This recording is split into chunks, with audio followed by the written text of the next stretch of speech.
¿Ya escuchaste la historia de un chamaco que venció a un guerrero gigante con solo una piedra? Eso es apenas el comienzo de una de las narrativas más extraordinarias jamás registradas en la historia de la humanidad. Imagínate un viaje épico que involucra traición real, guerras sangrientas, romances prohibidos, pérdidas devastadoras, triunfos sobrenaturales y una caída moral que casi destruyó un reino entero. Una historia que Hollywood jamás ha logrado contar con fidelidad, porque fue escrita por el mismísimo Dios.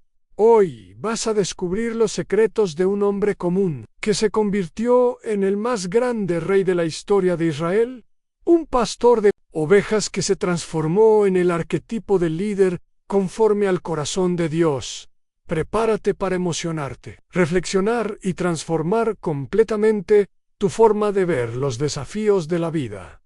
Esta no es solo una historia antigua, es un manual de vida, una guía de liderazgo y una demostración poderosa de cómo Dios transforma vidas ordinarias en legados extraordinarios. Si estás enfrentando gigantes en tu vida, si te sientes olvidado o rechazado, o si ya cometiste errores que parecen irreversibles, esta historia va a revolucionar tu perspectiva. Suscríbete ahora al canal Conociendo la Palabra y comparte este video con quien necesita fe y dirección. Vamos juntos a conocer la historia completa del hombre, conforme al corazón de Dios.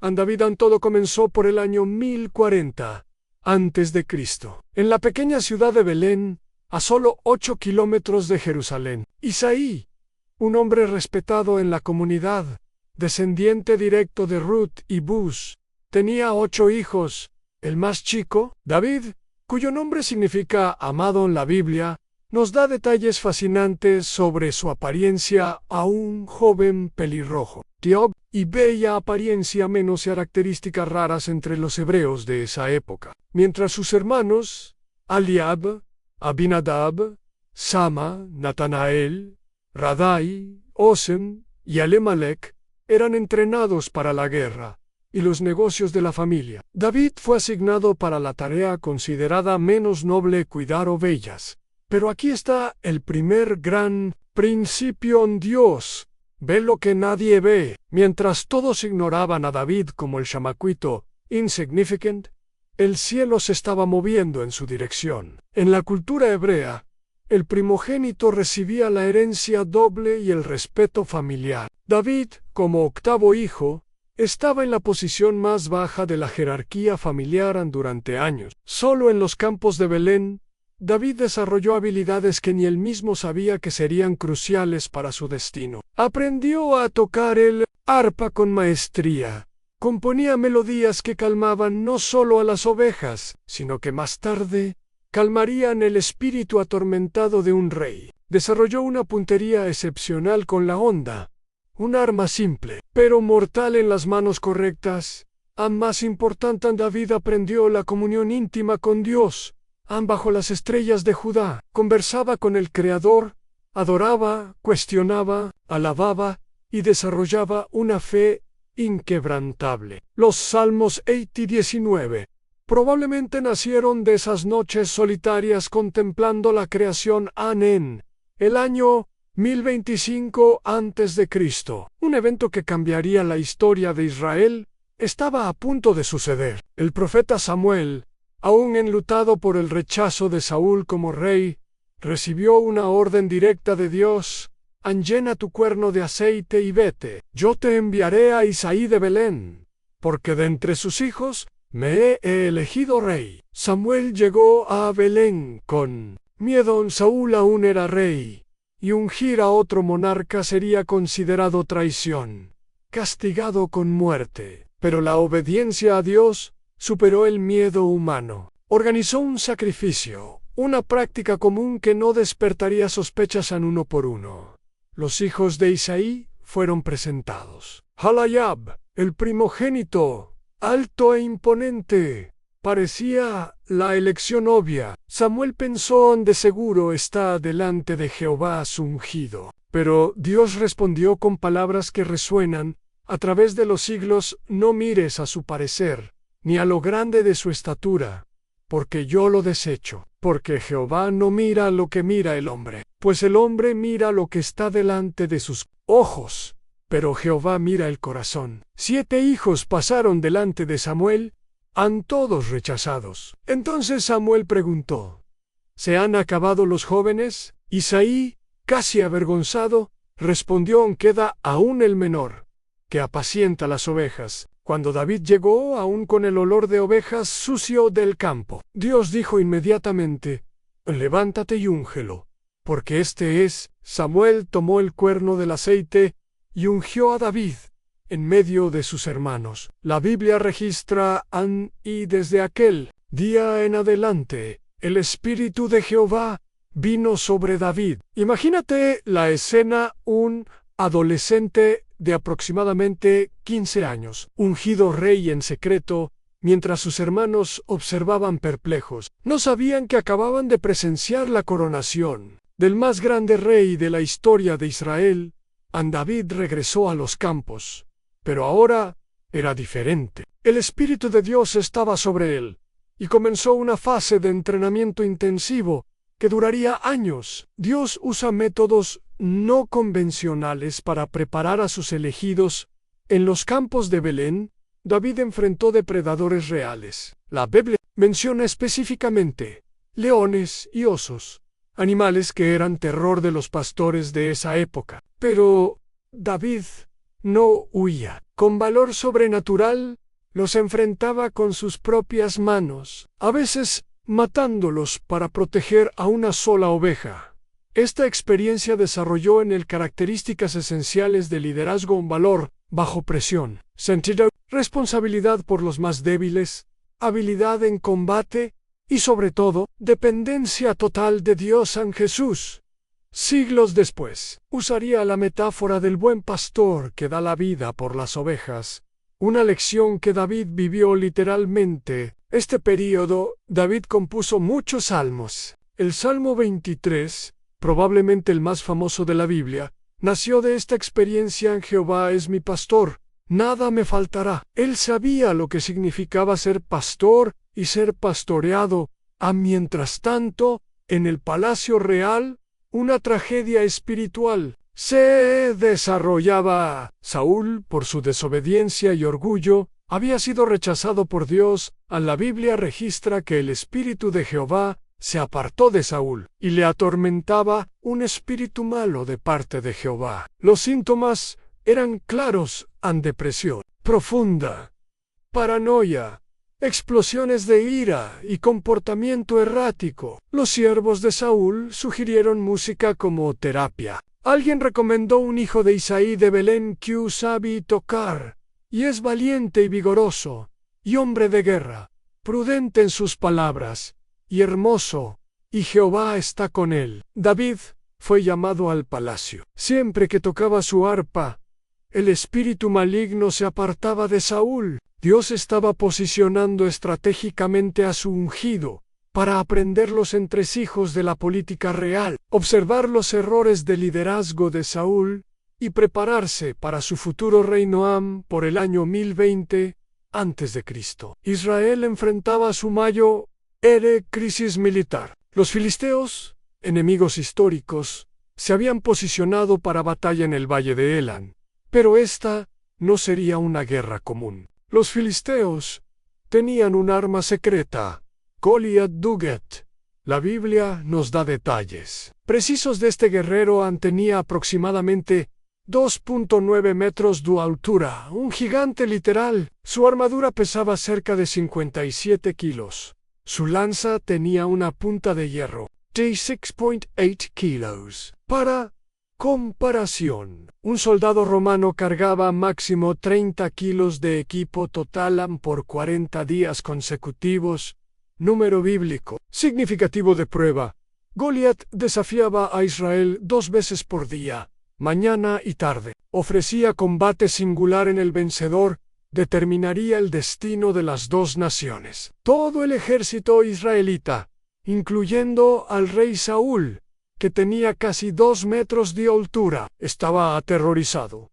Fue en este escenario que David llegó al campamento, no como soldado, sino llevando comida para sus 3 hermanos mayores que servían en el ejército. Isaí había enviado panes, granos tostados y quesos, provisiones típicas de la época en cuando David escuchó el desafío de Goliat, algo se encendió en su no vio solo a un guerrero gigante, vio una afrenta directa contra el Dios vivo de Israel. Sus palabras revelan su perspectiva.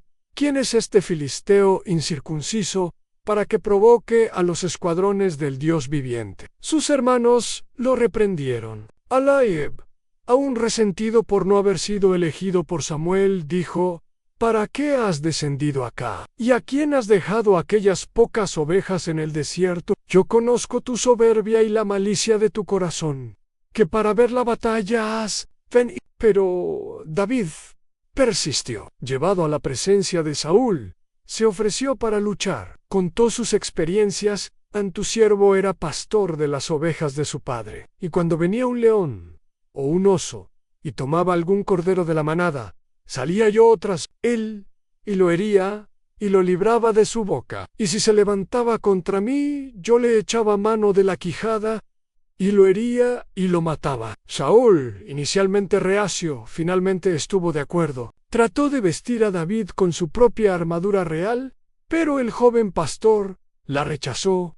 No puedo andar con esto, porque nunca lo practiqué. Principio crucial en Dios.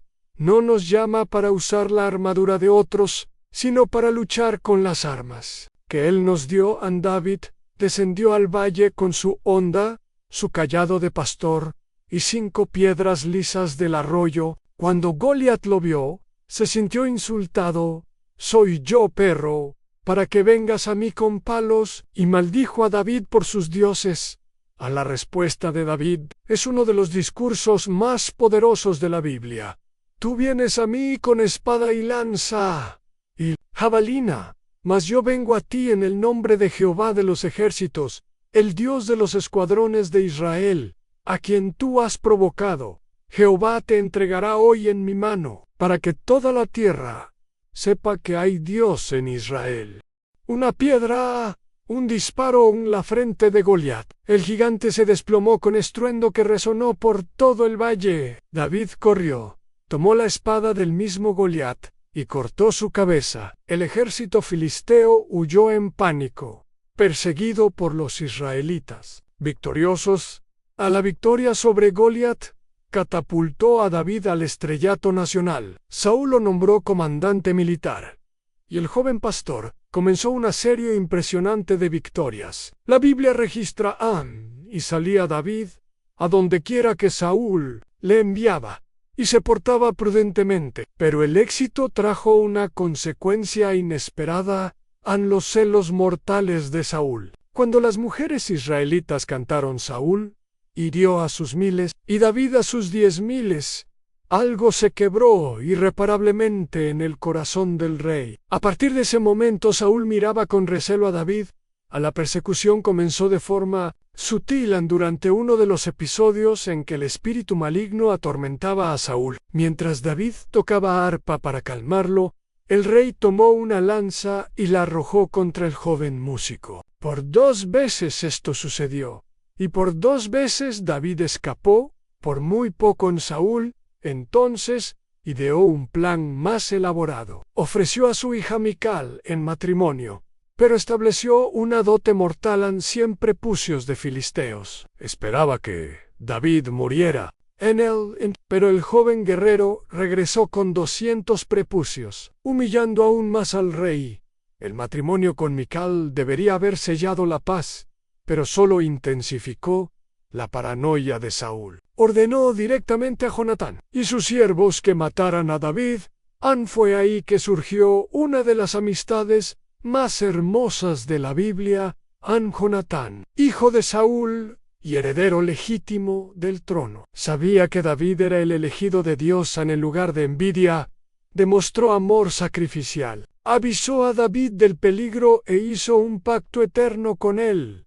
El alma de Jonatán se ligó con el alma de David, y lo amó Jonatán como a su propia alma. A partir de 1018 a.C., David se convirtió en fugitivo. Escapó primero a Ramá, donde vivía Samuel, después a Gat, ciudad de Goliat, donde fingió locura para escapar, y finalmente a la cueva de Adullam.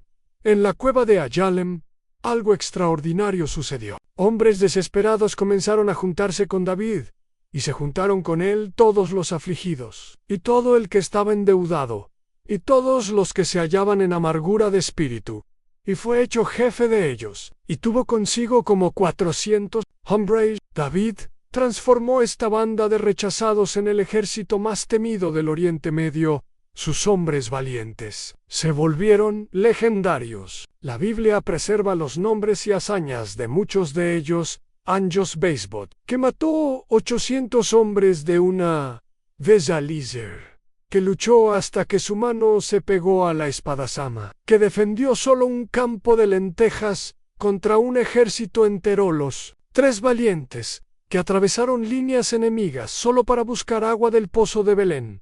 Para David durante estos años de huida, aproximadamente 1018 a 1010 antes de Cristo. David demostró cualidades de liderazgo extraordinarias. Protegió ciudades israelitas de los ataques filisteos, aun siendo perseguido por el mismo rey. En Keila salvó la ciudad de un ataque filisteo, pero tuvo que huir cuando supo que los habitantes lo entregarían a Saúl. El momento más revelador del carácter de David sucedió en la cueva de Engadi. Saúl entró en la cueva, donde David se escondía para cubrirse los pies. David tuvo la oportunidad perfecta de matar a su perseguidor, pero solo cortó la orilla del manto real. Después se arrepintió hasta de Zoán. Cuando Saúl salió, David lo llamó y mostró el pedazo del manto. Mira, padre mío, mira la orilla de tu manto en mi mano, porque yo corté la orilla de tu manto y no te maté. Conoce, pues, y ve que no hay mal ni traición en mi mano, ni he pecado contra ti. Pero tú andas a casa de mi vida para quitármela. Saúl lloró y reconoció: más justo eres tú que yo, que me has pagado con bien, habiéndote yo pagado con mal. Pero la reconciliación duró poco. Un segundo episodio similar sucedió en el desierto de Zif. David y Abisai entraron en el campamento de Saúl durante la noche y encontraron al rey durmiendo. Abisai pidió permiso para matarlo con una lanzada, pero David se negó: no le mates, porque ¿quién extenderá su mano contra el ungido de Jehová y será inocente? En lugar de eso, llevaron la lanza y la botija de agua de Saúl, probando que podrían haberlo matado. Estas 2 ocasiones revelaron el corazón de David. Respetaba la autoridad constituida por Dios, aun cuando esa autoridad lo perseguía injustamente durante este período. David también pasó por tragedias personales. Samuel, su mentor espiritual, murió. Fue un golpe devastador para el joven fugitivo. También enfrentó el rechazo de Nabal, un hombre rico que se negó a ayudarlo, llevando a David casi a cometer una masacre. Solo la intervención sabia de Abigail, esposa de Nabal, impidió la tragedia. En el año 1010 a.C., la persecución llegó a su fin de la forma más trágica posible. Saúl y Jonatán murieron en la batalla del monte Gilboa contra los filisteos. Cuando la noticia llegó a David, su reacción sorprendió a todos. Lloró. No hubo celebración. No hubo. Por fin, David compuso una de las elegías más hermosas de la literatura mundial, preservada en 2 Samuel 1. ¿Cómo han caído los talentos? Saúl y Jonatán, amados y queridos, inseparables en su vida, tampoco en su muerte fueron separados. Angustia tengo por ti, hermano mío Jonatán, que me fuiste muy dulce. Más maravilloso me fue tu amor que el amor de las mujeres. David entonces consultó a Dios sobre sus próximos pasos. La respuesta fue clara: ir a Hebrón, en Judá. Allí A los 30 años fue ungido rey de Judá, su segunda unción.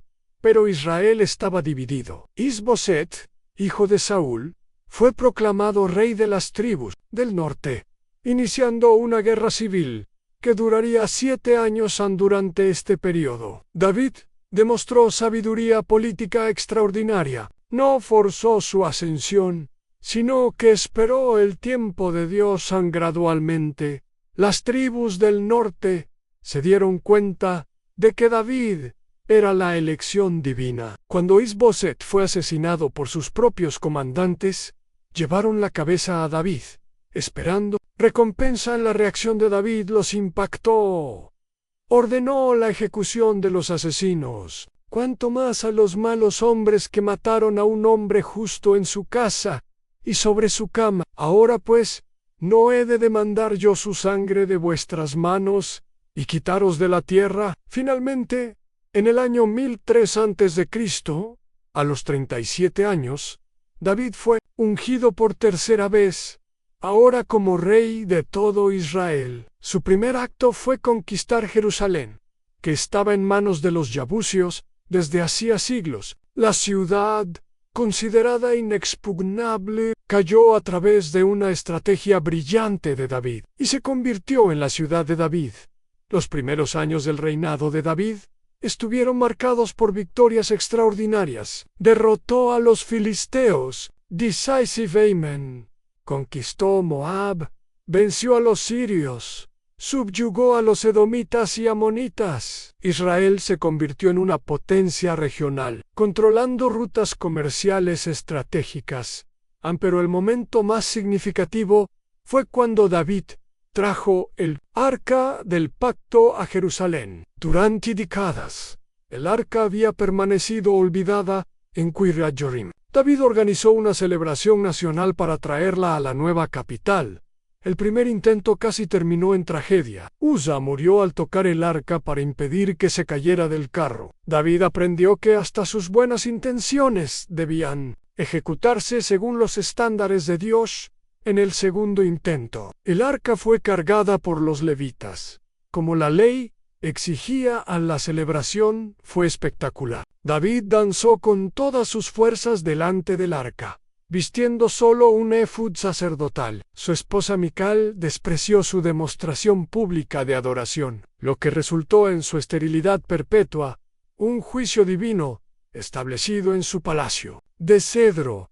David tuvo un deseo noble en construir un templo para Dios, pero a través del profeta Natán, Dios reveló un plan aún mayor. En lugar de que David construyera una casa para Dios, Dios construiría una casa dinástica para David.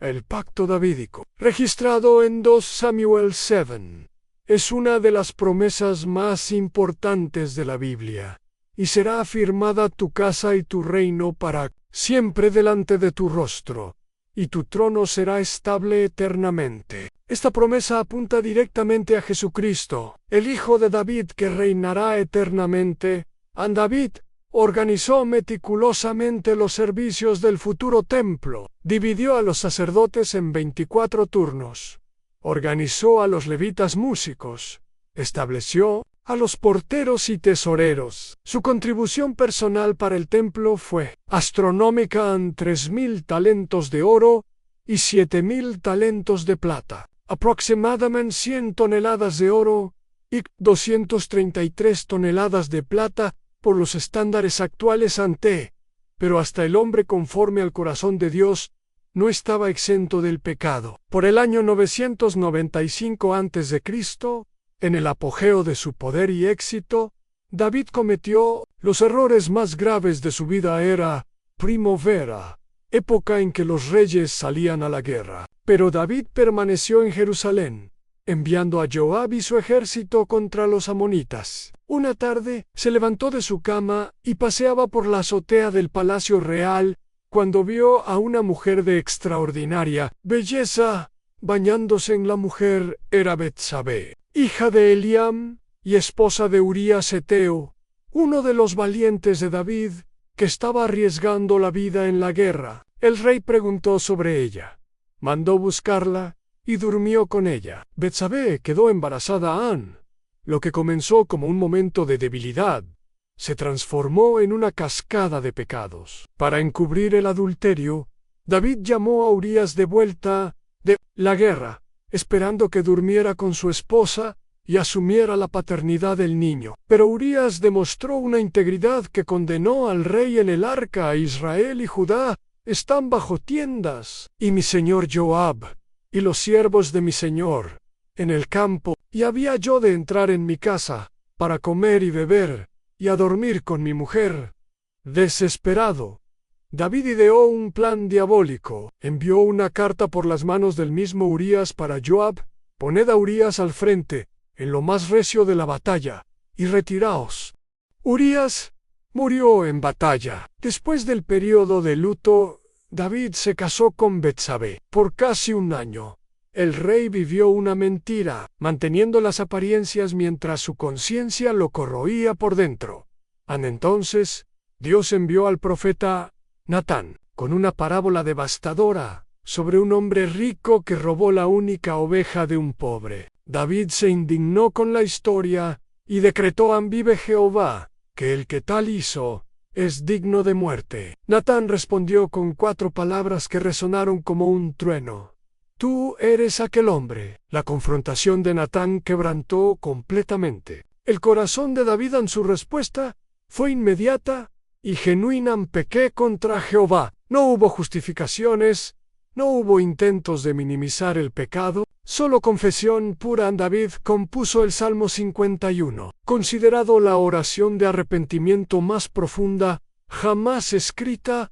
Ten piedad de mí, oh Dios, conforme a tu misericordia, porque yo reconozco mis rebeliones, y mi pecado está siempre delante de mí. Contra ti solo he pecado, y he hecho lo malo delante de tus ojos. Dios perdonó a David, pero las consecuencias fueron inevitables. Natán profetizó: no se apartará jamás de tu casa la espada. He aquí yo haré levantar el mal sobre ti de tu misma casa, y tomaré tus mujeres delante de tus ojos. La consecuencia fue la muerte del hijo de Betsabé. Por 7 días, David ayunó y oró por la vida del niño, pero murió. Cuando los siervos temían contárselo, David se dio cuenta por sus susurros. Su reacción sorprendió a todos. Se levantó, se lavó, cambió de ropa y fue a adorar al tabernáculo, cuestionado sobre su actitud. David respondió, viviendo aún el niño, yo ayunaba y lloraba, diciendo: ¿quién sabe si Dios tendrá compasión de mí y vivirá el niño? Mas ahora que ha muerto, ¿para qué he de ayunar? ¿Podré yo hacerle volver? Yo voy a él, mas él no volverá a mí. David consoló a Betsabé, y ella concibió nuevamente. Nació Salomón, que se convertiría en el más sabio y rico rey de la historia de Israel. Las consecuencias del pecado de David se manifestaron de forma devastadora en su familia. Su hijo Amnón se enamoró obsesivamente de su media hermana Tamar y la violó. Absalón, hermano de Tamar, se enfureció, pero esperó 2 años para vengarse. Matando a Amnón durante una fiesta, Absalón huyó y permaneció exiliado por 3 años. Cuando finalmente regresó, comenzó a conspirar contra su propio padre. Durante 4 años, él robaba el corazón de los hombres de Israel, posicionándose como un líder más accesible que David en la rebelión de Absalón. Forzó a David a huir de Jerusalén, una de las experiencias más humillantes de su vida. El Salmo 3 fue compuesto durante esta huida. Jehová, cuánto se han multiplicado mis adversarios. Muchos son los que se levantan contra mí. La guerra civil terminó con la muerte de Absalón, muerto por Joab contra las órdenes expresas de David. Cuando la noticia llegó al rey, lloró amargamente. Hijo mío, Absalón, hijo mío, hijo mío, Absalón, ¿quién me diera que muriera yo en lugar de ti? Absalón, hijo mío. Hijo mío. Los últimos años del reinado de David estuvieron marcados por desafíos continuos. Hubo otra rebelión, liderada por Sebaún. Una plaga devastadora golpeó a Israel. después de que David hiciera un censo no autorizado por Dios, resultando en 70,000 muertes, pero fue también un período de consolidación. David organizó completamente la administración del reino, estableció los fundamentos para el templo y preparó a Salomón para sucederlo, cuando Adonías, otro hijo de David, trató de usurpar el trono. El rey anciano reaccionó rápidamente, coronando a Salomón como su sucesor. Sus últimas palabras a Salomón, registradas en un Reyes 2, resumen toda una vida de aprendizaje. Esfuérzate y sé hombre, guarda los preceptos de Jehová tu Dios, andando en sus caminos y observando sus estatutos y mandamientos, sus decretos y sus testimonios, de la manera que está escrito en la ley de Moisés, para que prosperes en todo lo que hagas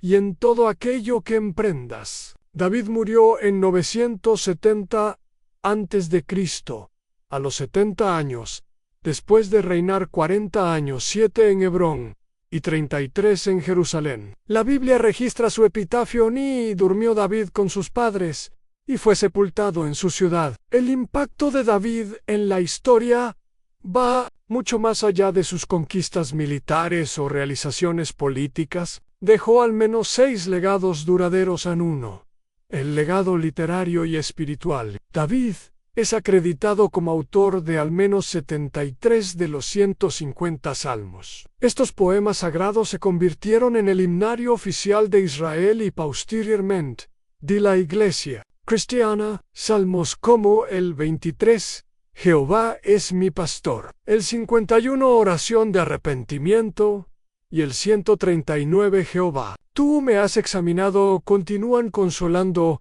e inspirando a millones de personas. 3000 años después, sus salmos cubren toda la gama de la experiencia humana en alegría y tristeza, victoria y derrota, adoración y lamento, confianza y duda. Revelan a un hombre que vivía en comunión íntima con Dios, que no tenía miedo de expresar sus emociones más profundas delante del Creador.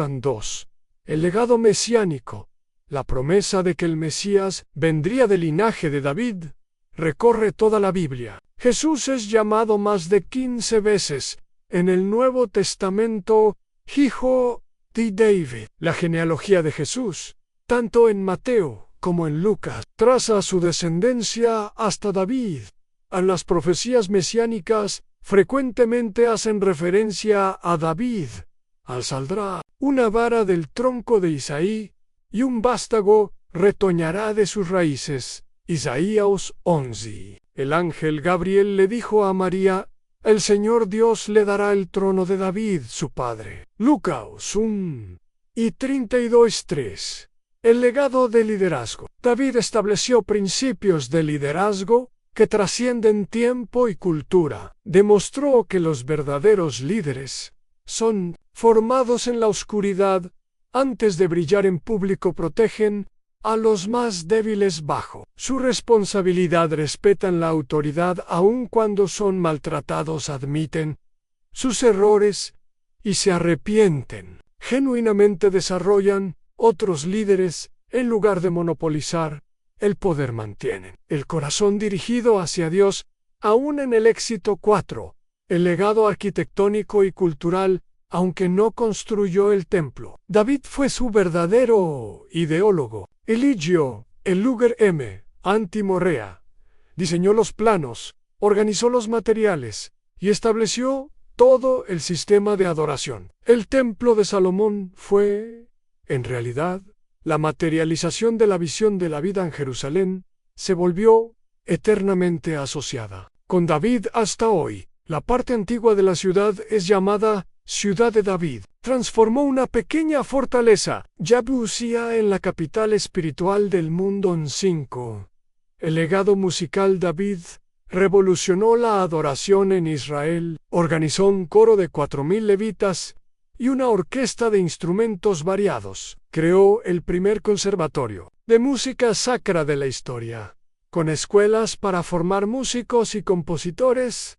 A los instrumentos mencionados en su época incluyen anarpes, laúdes, címbalos trompetas, salterios y sistros. La música dejó de ser solo ritual para convertirse en expresión genuina del corazón. 6.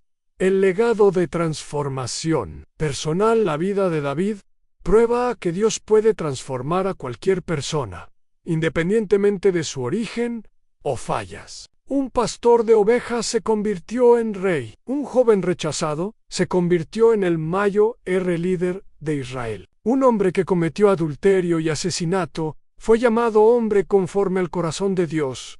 A la historia de David no es solo un relato histórico, es un manual práctico para la vida cristiana moderna. Aquí están las principales lecciones que podemos extraer en uno. Dios te prepara en secreto antes de usarte en público. David pasó años en el anonimato de los campos antes de enfrentar a Goliat. Jesús pasó 30 años en Nazaret antes de comenzar su ministerio. No desprecies los periodos de preparación y oscuridad.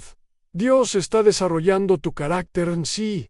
Estás en una fase de campo de ovel. Ten presente que Dios te está preparando para los palacios futuros. Usa este tiempo para desarrollar intimidad con Dios, aprender fidelidad en las cosas pequeñas, fortalecer tu carácter, adquirir habilidades que serán útiles en el futuro.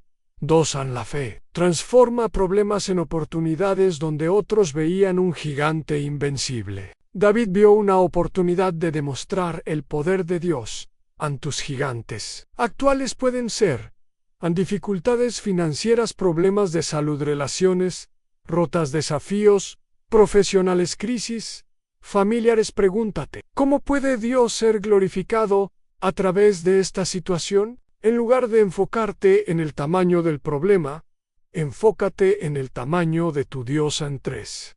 El carácter se revela en la adversidad. David tuvo múltiples oportunidades de matar a Saúl, pero eligió honrar la autoridad constituida por Dios en sus decisiones. En los momentos difíciles revelaron su corazón a la verdadera medida de una persona. No es cómo actúa cuando está siendo aplaudida, sino cómo se comporta cuando está siendo perseguida. ¿Cómo reaccionas cuando eres traicionado por personas en quienes confiabas? ¿Tus méritos no son reconocidos? ¿Eres criticado injustamente? ¿Tienes oportunidad de vengarte? 4. El arrepentimiento genuino abre puertas para la restauración. El pecado de David con Betsabé podría haber terminado su carrera y dinastía, pero su arrepentimiento genuino resultó en perdón y restauración. El Salmo 51 muestra los elementos del verdadero arrepentimiento en reconocimiento de la culpa. Pequé contra Jehová, dolor genuino por el pecado. Mi pecado está siempre delante de mi petición de purificación. Purifícame con hisopo, compromiso con el cambio. Crea en mí un corazón limpio. No hay pecado demasiado grande para el perdón de Dios, pero tampoco hay pecado demasiado pequeño para necesitar arrepentimiento. 5. Dios hace personas imperfectas para realizar planes perfectos. David cometió errores graves al adulterio, asesinato, orgullo, fallas como padre, pero Dios no lo descartó. Esto nos enseña que tu pasado no determina tu futuro en Dios. Las fallas no te descalifican permanentemente. Dios puede escribir historias hermosas con vidas quebradas. La gracia de Dios es mayor que nuestros fracasos. 6. La adoración es el centro de la vida victoriosa.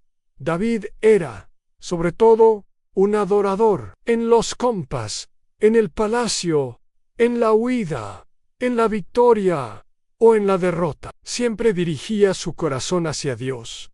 La adoración no era solo lo que hacía, era quien era. Haz de la adoración tu prioridad.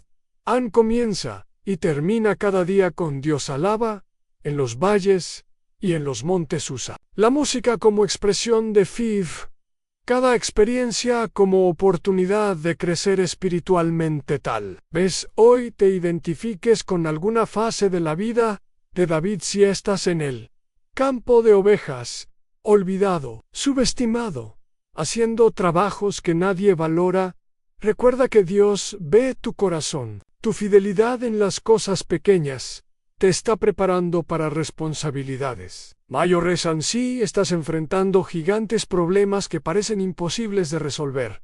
Recuerda que no es el tamaño de tu problema lo que importa, sino el de tu Dios.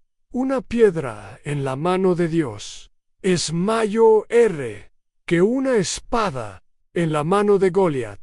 Si estás siendo perseguido, pasando por injusticias, traiciones u oposición, recuerda que Dios está en control. Usa este tiempo para desarrollar carácter y depender más profundamente de Él en sí. Cometiste errores graves, pecados que parecen imperdonables, fallas que trajeron consecuencias dolorosas.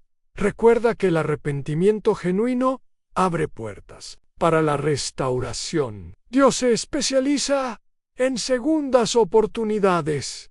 Si estás en el trono, posición de liderazgo, éxito, reconocimiento, recuerda que el poder corrompe y el éxito puede ser más peligroso que el fracaso. Mantén tu corazón humilde y dirigido hacia Dios. La historia de David nos enseña que Dios no está buscando personas perfectas, está buscando corazones dispuestos. No son tus habilidades las que lo impresionan, sino tu disponibilidad. Namba, es tu fuerza lo que necesita, sino tu fe en Dios. Aún escribe historias de redención, aún transforma pastores en reyes, piedras en victorias, lágrimas en cánticos, fracasos en triunfos. Tu historia no terminó, puede estar apenas comenzando. Sí, este mensaje tocó tu corazón. No lo dejes pasar. Toma una decisión. Hoy, entrega tu corazón completamente a Dios. Pide perdón por tus errores. Confía en Él para los desafíos que estás enfrentando. Comprométete a vivir como una persona conforme al corazón de Dios. Comenta abajo qué parte de la historia de David más te impactó. Suscríbete al canal Conociendo la Palabra para más contenidos que van a transformar tu comprensión de la Biblia. Comparte este video con quien necesita recordar que Dios aún escribe historias extraordinarias con vidas ordinarias. Recuerda, tu próxima victoria puede estar a una piedra de distancia. Tu momento de unción puede estar más cerca de lo que imaginas, y el Dios que transformó un pastor en rey es el mismo que quiere transformar tu vida. Hoy, aunque tengas un corazón como el de David, un corazón conforme al corazón de Dios. Hasta el próximo video, y que Dios bendiga abundantemente tu vida.